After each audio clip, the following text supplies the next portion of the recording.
Hola mis hermanos, ¿cómo están?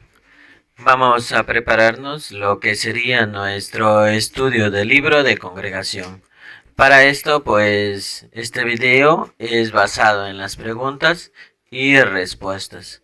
Entonces, recuerda que ya habíamos estado analizando parte de este capítulo o de esta lección y ahora nos toca analizar entonces desde el párrafo número 5 hasta el párrafo número 10 y el recuadro de la página 89. Entonces vamos a empezar leyendo los párrafos y después respondiendo las diferentes preguntas.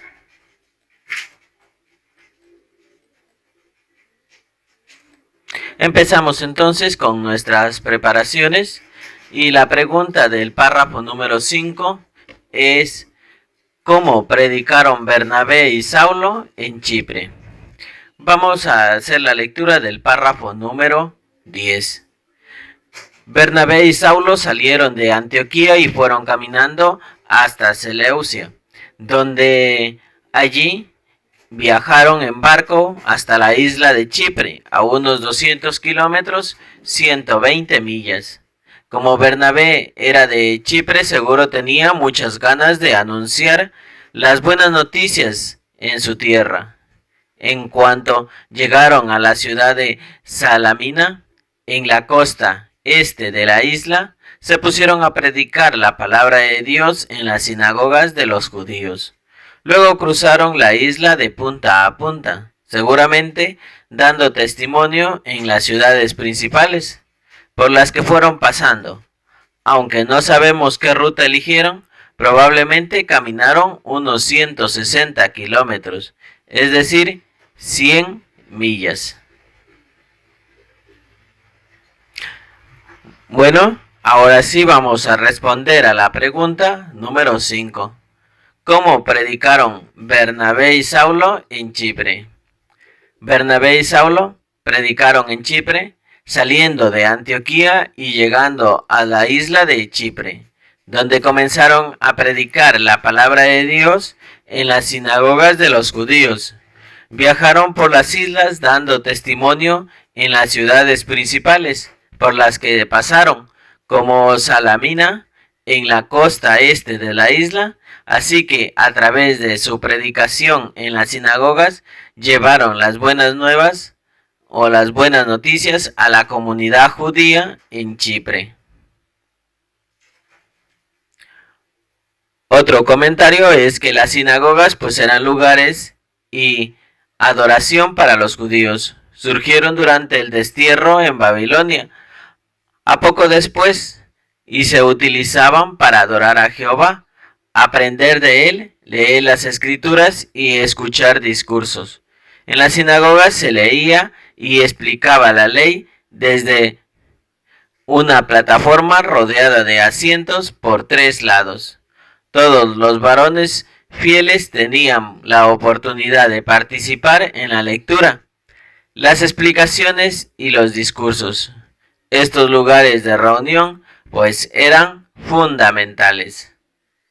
Eso es lo que nos da a entender lo que decía el recuadro.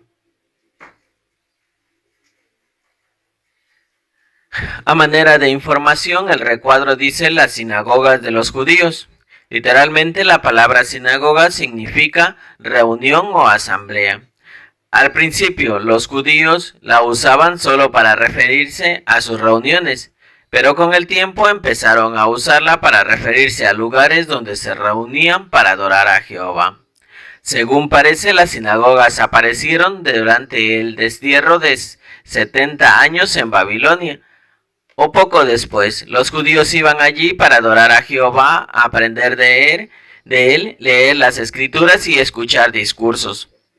Para el siglo I, en todas las ciudades palestinas había una de las ciudades más grandes. Habían varias y en Jerusalén habían muchas. Ahora bien, después del destierro, no todos los judíos regresaron a Palestina. Muchos viajaron al extranjero por cuestiones de negocios. En el siglo V antes de nuestra era ya había comunidades hebreas en 127 provincias del Imperio Persa. Con el paso del tiempo se formaron barrios judíos con numerosas ciudades alrededor del mar Mediterráneo. Estas comunidades en conjunto llegaron a conocerse como la diáspora, que significa dispersión, y también fundaron sinagogas en los lugares donde vivían. Las sinagogas todos los sábados se leía y explicaba la ley desde una plataforma rodeada de asientos por 3 lados, y todos los varones fieles participaban en la lectura y la explicación de los discursos. Bueno, este recuadro solo es información, así que vamos a pasar a lo que dice el párrafo 6 y 7 con 2 preguntas. La primera era ¿quién era Sergio Paulo? ¿Por qué se puso su consejero en contra de las buenas noticias? Y la otra es ¿qué hizo Saulo para evitar que Bar Jesús apagara el interés de Sergio Paulo? Bueno, vamos a ver de qué se trata esto y empezamos con el párrafo número 6. En aquella época Chipre estaba plagado de prácticas paganas. Así lo comprobaron Bernabé y Saulo cuando llegaron a Pafos, en la costa oeste de la isla. Allí se encontraron con cierto judío llamado Bar Jesús, que era un hechicero y un falso profeta. Él estaba con el procónsul Sergio Paulo, un hombre inteligente. En aquella época muchos romanos de nivel social alto acudían a brujos y astrólogos antes de tomar decisiones importantes. Hasta Sergio Paulo, que era un hombre inteligente, lo hacía. Con todo se sintió atraído por el mensaje del reino y estaba muy interesado en oír la palabra de Dios. Esto no le hizo ninguna gracia a Bar Jesús, conocido también por su título profesional, Elimas, que quiere decir hechicero. En el 7 dice, Bar Jesús se puso en contra del mensaje del reino. La única forma de conservar su influencia como consejero de Sergio Paulo era apartar de la fe al procónsul. Pero Saulo no iba a quedarse de brazos cruzados. Viendo cómo intentaba apagar el interés de Sergio Paulo, ¿qué hizo Bar Jesús? El relato continúa. Saulo, también llamado Pablo, se llenó de Espíritu Santo y lo miró fijamente y dijo, tú que estás lleno de toda clase de fraude y de toda clase de maldad, tú que eres hijo del diablo y enemigo de todo lo justo, ¿cuándo dejarás de torcer los caminos rectos de Jehová? Mira, la mano de Jehová está sobre ti, te quedarás ciego y no verás la luz del sol por un tiempo. Al instante una espesa nieblina y oscuridad cayeron sobre sus ojos, y comenzó a buscar a su alrededor a alguien que lo llevó de la mano. ¿Qué efecto tuvo este milagro? Al ver lo sucedido, el procónsul se hizo creyente, pues quedó muy impresionado por las enseñanzas de Jehová. Pregunta del párrafo 6 y 7, literal A, ¿quién era Sergio Paulo y por qué se puso su consejero en contra de las buenas noticias? Bueno, en aquel tiempo Sergio Paulo pues era un procónsul romano, un hombre inteligente que estaba acompañado por su consejero Bar Jesús, también conocido como Elimas, un hechicero y falso profeta. Bar Jesús se opuso al mensaje del reino y trató de apartar a Sergio Paulo de la fe, ya que su influencia como consejero dependía de ello. Pero Pablo no permitió que Bar Jesús apagara el interés de Sergio Paulo. Confrontó al hechicero para proteger la fe del procónsul.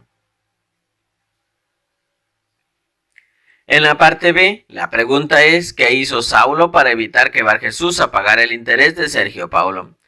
Saulo, también conocido como Pablo, confrontó a Bar Jesús llenándose de Espíritu Santo, mirándolo fijamente y denunciando su maldad y fraude.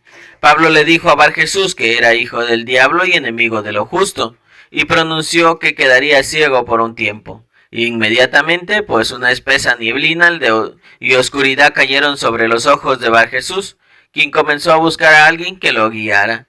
Así que este milagro impresionó al procónsul Sergio Paulo, quien se convirtió, al ver el poder de las enseñanzas de Jehová. Ahora vamos a analizar entonces la pregunta del párrafo número 8. ¿Cómo podemos imitar el valor de Pablo? El 8 dice, como vemos, pues Pablo no se dejó intimidar por Bar Jesús. Nosotros tampoco debemos dejarnos intimidar por quienes tratan de apagar el interés que alguien siente por el mensaje. Es cierto que nuestras palabras deben ser agradables y sazonadas con sal, pero esto no significa que vamos a pecar de prudentes y quedarnos de brazos cruzados cuando alguien pone en riesgo el bienestar espiritual de otra persona. Tampoco podemos permitir que el miedo nos impida denunciar a la religión falsa que no deja de torcer los caminos rectos de Jehová, como lo hacía Bar Jesús. Igual que Pablo, declaremos con valor la verdad y ayudemos a las personas que quieren conocerla.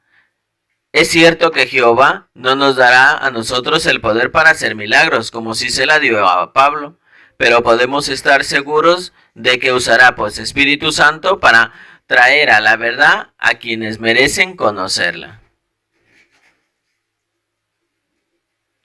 Pregunta del párrafo 8, ¿cómo podemos imitar el valor de Pablo? Podemos imitar el valor de Pablo al no dejarnos intimidar por aquellos que intentan apagar el interés de otros en el mensaje de la verdad. Aunque nuestras palabras deben ser agradables y sabias, pues no debemos permitir que el miedo nos impida denunciar la falsedad y defender la verdad con valentía. Al igual que Pablo confrontó a Bar Jesús para proteger la fe de Sergio Paulo, nosotros también pues debemos declarar con valentía la verdad y ayudar a aquellos que buscan conocerla, confiando en que Jehová pues usará su Espíritu Santo para guiar a quienes lo buscan de verdad. Párrafo 9. ¿Qué ejemplo les dieron Pablo y Bernabé a quienes dirigen hoy la congregación? Posteriormente, Pablo y Bernabé y Marcos partieron de Pafos y navegaron hacia Perga, en la costa de la Asia Menor, así a 250 kilómetros. En Hechos 13:13, pues se comienza a usar la expresión Pablo y sus compañeros. Esto da a entender que a partir de este punto, Pablo era el que, por decirlo así, llevaba la batuta en el grupo, pero nada indica que Bernabé le tuviera envidia. Al contrario, los dos continuaron trabajando juntos para hacer la voluntad de Dios. Qué buen ejemplo para quienes dirigen a las congregaciones. En vez de buscar protagonismo, los cristianos reconocemos las palabras de Jesús. Ustedes son todos hermanos. Él mismo añadió, el que se engrandece será humillado, pero el que actúa con humildad será engrandecido. Pregunta entonces 9. ¿Qué ejemplo les dieron Pablo y Bernabé a quienes dirigen hoy las congregaciones? Bueno, Pablo y Bernabé les dieron un ejemplo valioso a quienes dirigen las congregaciones hoy en día, mostrando humildad y trabajando juntos para hacer la voluntad de Dios sin buscar protagonismo ni envidias. A pesar de las dificultades y desafíos que enfrentaron en su misión, continuaron trabajando juntos en armonía. Este ejemplo nos enseña pues que quienes dirigen las congregaciones y recordar que todos somos hermanos y actuar con humildad, siguiendo las enseñanzas de Jesús sobre la grandeza y la humildad.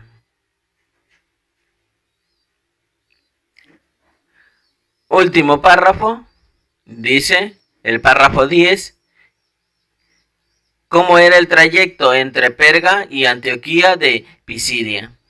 Bueno, el párrafo 10 dice, al llegar a Perga, Juan Marcos de repente dejó a Pablo y Bernabé y regresó a Jerusalén sin que sepamos por qué. El caso es que los dos siguieron su camino y fueron a pie a Antioquía de Pisidia, una ciudad de la provincia de Galacia. No era un trayecto fácil, ya que se encuentra a unos 1100 metros, 3600 pies sobre el nivel del mar. Además, pues tuvieron que atravesar una región montañosa llena de asaltantes. Para colmo, es probable que para ese entonces, pues Pablo ya sufriera algunos problemas de salud. Pregunta del párrafo 10. ¿Cómo era el trayecto entre Perga y Antioquía de Pisidia? Bueno, al llegar a Perga, Juan Marcos decidió regresar a Jerusalén, dejando a Pablo y Bernabé continuar su camino hacia Antioquía de Pisidia. El trayecto de Perga y Antioquía de Pisidia pues no era fácil, ya que Antioquía se encontraba a 1100 metros sobre el nivel del mar, en una región montañosa, propensa de asaltantes, pero a pesar de los posibles peligros y los desafíos del camino, Pablo y Bernabé siguieron adelante en su misión, demostrando su determinación y valentía. Bueno, con esto estamos terminando nuestra preparación del estudio del libro de Congregación. Espero que las ideas pues puedan ser muy interesantes y puedan servirte para que puedas comentar. Nos vemos en el próximo video.